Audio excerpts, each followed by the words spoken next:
자, 오늘의 바탕도서는 김경태의 지금 멸망 작은 것들의 역습, 핵, 바이러스, 탄소이고 오늘의 논제는 육류세를 도입해야 한다입니다. 자, 제한시간 종료 30초 전에 종 1번, 그리고 5초 전에 종 2번, 제한시간 종료 시 종 3번이 울리고요. 제한시간 종료 후에는 발언할 수 없습니다. 자, 각 팀은 각각 2분의 준비 시간을 이용할 수 있지만 문답 시간 전에는 되도록 협의 시간을 사용하지 않도록 합니다. 반대팀이 발언 우선권을 가지고 있기 때문에 반대팀부터 발언을 시작하도록 하겠습니다. 먼저 반대팀 1토론자 1차 발언 있겠습니다. 안녕하십니까. 반대측 제1토론자 유신아입니다. 저희 측은 이번 논제인 육류세를 도입해야 한다에 대해서 반대합니다. 먼저 저희는 논점에 대해서 말씀드리기 전에 용어 정리부터 하고 시작하겠습니다. 먼저 육류세란 각각의 육류가 배출하는 탄소 양에 따라서 상징적으로 매기는 세금을 말하는 것입니다. 그럼 먼저 저희 측이 저희 주장에 대해서 세 가지의 논점이 있는데, 먼저 첫 번째로 먹을 음식의 자유를 침해한다. 두 번째로 저소득층은 고기를 많이 먹지 못한다. 세 번째로 육류 소비가 줄면은 육류 산업에 관련된 사람들의 소득이 줄어든다. 이렇게 세 가지의 논점을 제시하겠습니다. 그럼 먼저 첫 번째로 먹을 음식의 자유를 침해한다입니다. 먼저 사람들은 자신이 먹고 싶은 음식을 먹을 수 있는 자유가 있습니다. 자신이 무엇을 먹을지는 자신이 선택하고 자신이 원하는 것을 먹을 수 있습니다. 하지만 육류세로 인하여 자신이 돈이 많이 들어서 부담이 돼 고기를 많이 먹지 못한다면 그것 또한 먹을 수 있는 자유를 침해하는 것 중에 하나라고 생각합니다. 그리고 또한 서양의 문화 같은 경우에는 거의 대부분의 음식들이 식습관이 모두 고기 위주의 식습관입니다. 또한 서양의 문화는 오랜 시간 걸쳐서 내려왔으며 그것을 육류세로 한 번에 바꾸기에는 무리가 있습니다. 그리고 두 번째로는 저소득층은 고기를 많이 먹지 못합니다. 저소득층은 돈이 적기 때문에 고기에 세금이 붙으면 고기를 많이 먹지 못할 것입니다. 그렇기 때문에 고기에 있는 영양소를 먹지 못하는데 고기에는 콜레스테롤과 비타민, B12 이렇듯 고기에서만 먹을 수 있는 영양소가 있습니다. 이 영양소들은 채소에서는 절대 먹을 수 없으며 고기를 먹지 못하면 영양소 불균형 등으로 각종 영양실조와 빈혈, 어지럼증, 심하면 구토까지 발생하게 됩니다. 그리고 세 번째로는 육류 소비량이 줄어들면 육류 산업 관련된 사람들의 소득이 줄어든다는 것입니다. 먼저 사람들이 세금이 많이 붙어서 부담되기 때문에 고기를 적게 먹게 된다면 그 육류 산업에 관련된 사람들은 소득이 줄어들 수밖에 없습니다. 그렇기 때문에 육류 산업에 관련된 직업보다는 더 소득이 많은 다른 일을 찾게 될 것입니다. 그렇기 때문에 실직자가 늘어날 것이며 육류 산업에 관련된 사람들이 점점 줄어들 것입니다. 이상으로 저희 측은 먼저 첫 번째로 먹을 자유를 침해한다. 두 번째로 저소득층은 고기를 많이 먹지 못한다. 세 번째로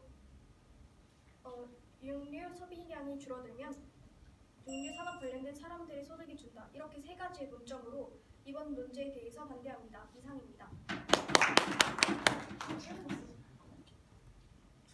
이어서 찬성팀 1토론자 1차 발언해 주세요. 제한 시간은 역시 4분입니다. 안녕하세요. 저는 찬성 측 1토론자 김효린입니다. 저는 다음과 같은 논제에 대해 찬성합니다. 즉, 육류세를 부과해야 한다라는 논제에 대해 찬성하는 바입니다. 저는 입론에 앞서 용어 정의하려고 했으나 유신아 토론자께서 용어 정의해 주셨으므로 생략하겠습니다. 그럼 간단히 우선 반대측에 대한 반론을 하겠습니다. 반대측께서 논점 1로 먹을 거에 대한 자유를 얘기하셨는데 우리가 자유를 추구하는 것보다 더 중요한 환경을 보호해야 될 의무가 있습니다. 그런 의무를 지키려면 자유를 추구하는 것보다 우선시되어야 되는 것은 환경이므로 육류세를 부과해야 한다고 생각합니다. 그럼 지금부터 저희 측 입론을 시작하도록 하겠습니다. 우리 찬성 측이 문제에 대해 지지하는 이유는 세 가지입니다. 그 세 가지를 각각 논점 1, 2, 3으로 칭하여 말씀을 드리도록 하겠습니다. 우선 저희 측 논점 1은 지구온난화를 늦출 수 있다는 것입니다. 그 이유는 두 가지가 있는데 우선 첫 번째는 온실가스 배출량을 줄일 수가 있다는 것입니다. 덴마크 윤리협의회에 따르면 이렇게 세계에서 나오는 이산화탄소 배출량 중에 소사육 과정에서 10%, 그 다음에 식품 생산 과정에서 19%에서 29%를 차지할 정도로 많은 양을 차지하고 있습니다. 그런데 육류세를 통해 소비를 줄임으로써 이산화탄소 같은 온실가스도 배출을 줄일 수 있고 그에 따라 지구온난화도 늦출 수 있습니다.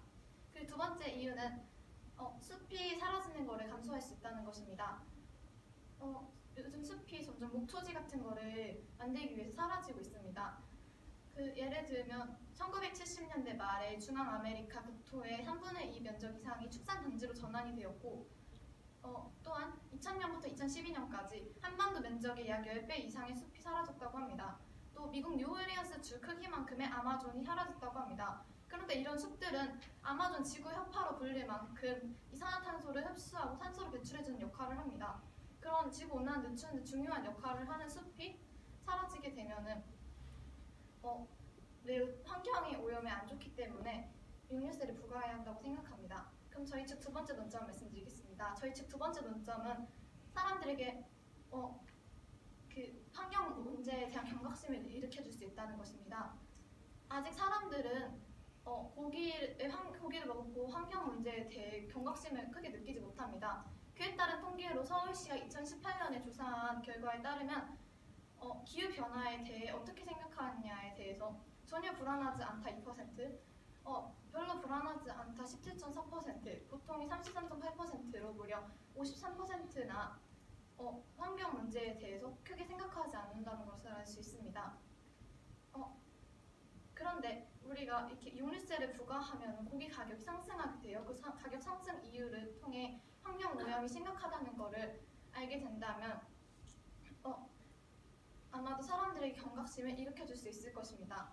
저희 측 세 번째 논점은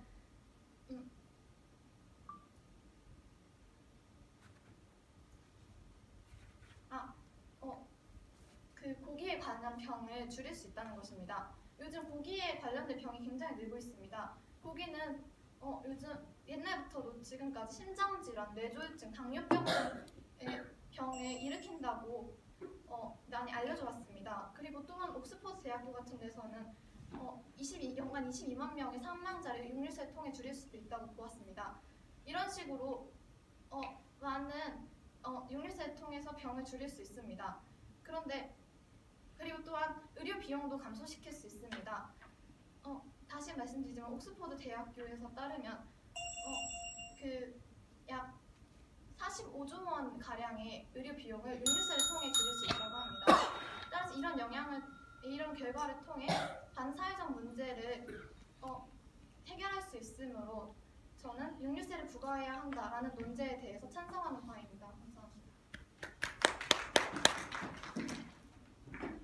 팀 1차 발언이 끝났습니다. 이제 1토론자들 간의 문답 시간을 갖겠습니다. 팀 1토론자들은 앞으로 나와주세요.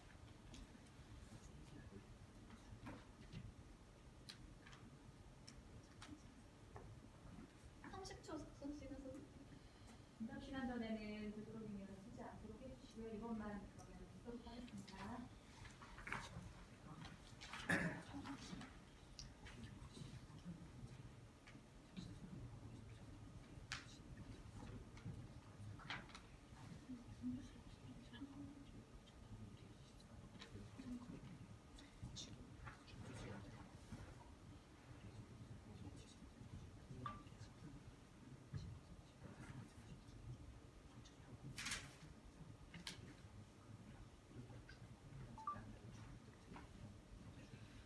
초가 종료되었습니다.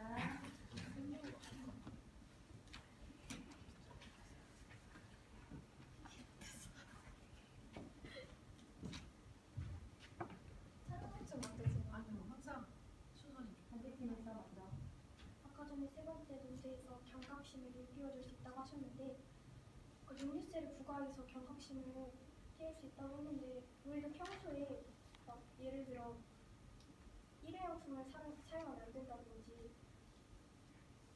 막 식물 심어야 된다든지 그런 게 좀 많은데 그러게도 불구하고 아까 김유린 토론자께서 말씀하셨던 그래프에서는 경각심을 갖지 못했다고 하셨습니다.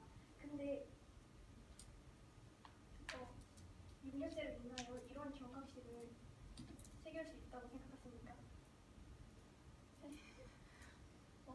근데 현재까지 이렇게 겉보기로는 우리가 일회용품 같은 거에 대해서 경각심을 느낀다고 그러지만 실제로 2018년 서울시 통계입니다. 2018년 서울시 통계에서 그 많은 사람들이 53% 즉 반 이상의 인구가 그 경각심을 아직 느끼지 못한다고 했으므로 이런 경각심 느낀다는 적절하다고 생각합니다. 제가 질문하도록 하겠습니다. 서양의 문화를 육류세 도입함으로써 갑자기 바꾸기는 쉽지 않다고 하셨는데 이미 서양은 벌써 좀 고기에 대해서 그런 생각을 갖고 있어 점점 줄여나가는 노력을 하고 있는데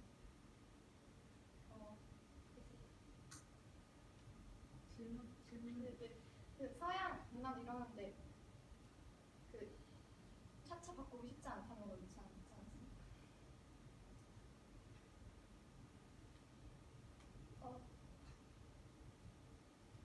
또 서양 문화를 계속 바꾸고 있다고 해도 아직 전체적으로 보편화된 것도 아니고 지금 서양뿐만 아니라 동양에서도 고기로 된 음식이 있지 않습니까?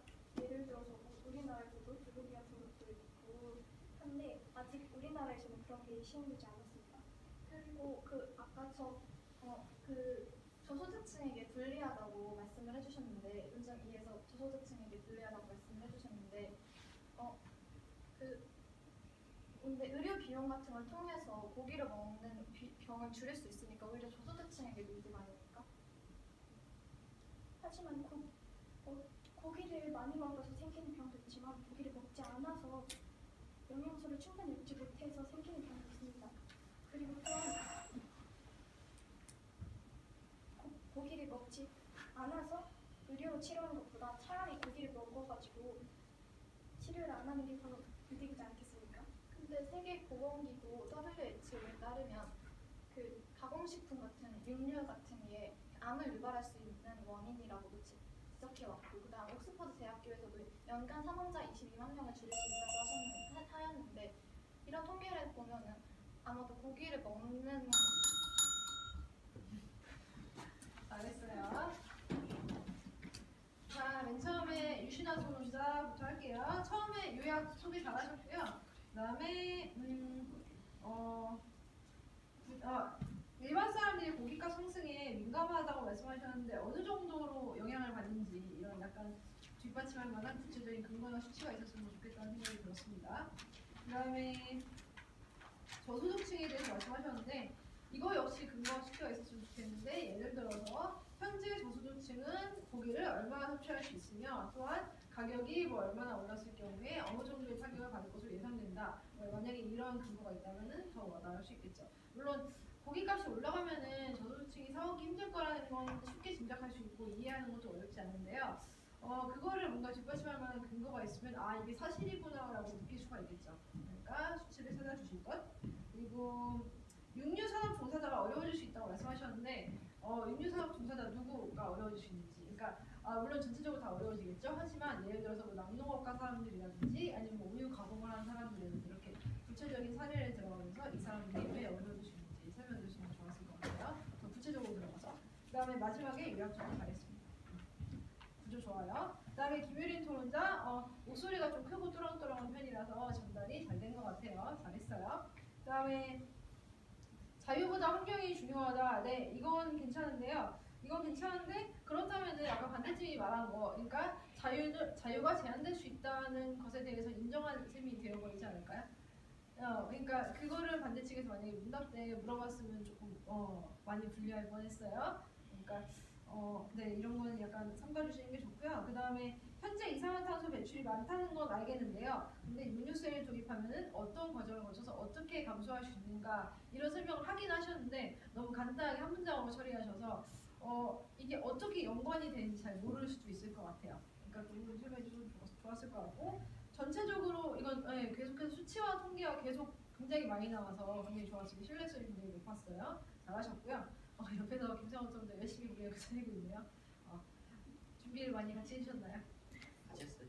네. 자, 그 다음에 녹초지 줄어드는 거, 네, 이거 하나를 설명하시면서 무려 수치가 3개나 나왔어요. 굉장히 잘했습니다. 자료 조사가 잘 되는 두 분 다 잘하셨고요. 굉장히 뿌듯해요. 그 다음에 수포의 중요성도 말씀 잘하셨고요. 여기에 더해서 지구온난화가 일어날 수 있다고 말씀하셨는데요. 지구온난화가 무엇인지는 대부분 알고 계시겠지만 지구온난화가 생겼을 경우에 무엇이 문제가 될 수 있는지에 대해서 설명해줬으면은 뭔가 사태의 심각성을 더 잘 이해할 수 있을 것 같습니다. 그 다음에